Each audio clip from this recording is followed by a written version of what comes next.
thanks for joining me. I've just come back from the game.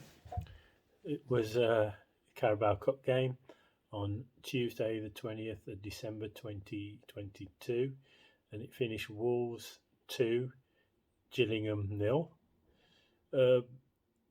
Basically, it was Gillingham parked the bus, 11 men behind the ball, little ambition, wasting as much time as possible. Looked like they were hoping to play for penalties, beat us on penalties like they did in the previous round against Brentford. But they really did frustrate Wolves, and Wolves looked pretty rusty, although they did knock the ball around very nicely. But they weren't tested really, because the first game back after the World Cup, they would have preferred a bit more of a test. But they played the team that are rock bottom in the league, but that's not Wolves' fault. And they beat Gillingham. All they can do is beat what's put in front of them, and they did that. As I say, it was very frustrating. We had a shot right at the start, but it was too near to the keeper. He saved that. And a couple of shots for penalties in the first half. Daniel Podence looked like the most likely to unlock them, full of tricks. Sometimes they didn't come off, but he looked the most likely. And Hugo Bueno at left back, he looked pretty good. And the last kick at the front at the first half, Neves hit the post. So we could have gone in a couple of goals up. Our keeper, I think he had about one touch all night. And we made quite a few substitutions in the second half. And Diego Costa was lucky to get as long as he did. Podence was taken off.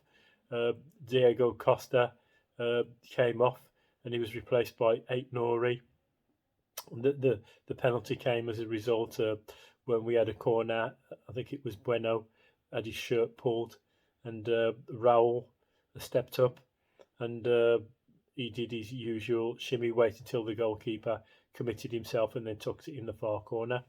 Is he fortunate? That's a question for you to answer, because he was keen to play for Mexico, but he showed no interest in playing for Wolves before the World Cup, especially that game where he could have played, because he played in friendlies for Mexico, the Carabao Cup against Leeds on November the 9th. But he's got himself on the score sheet.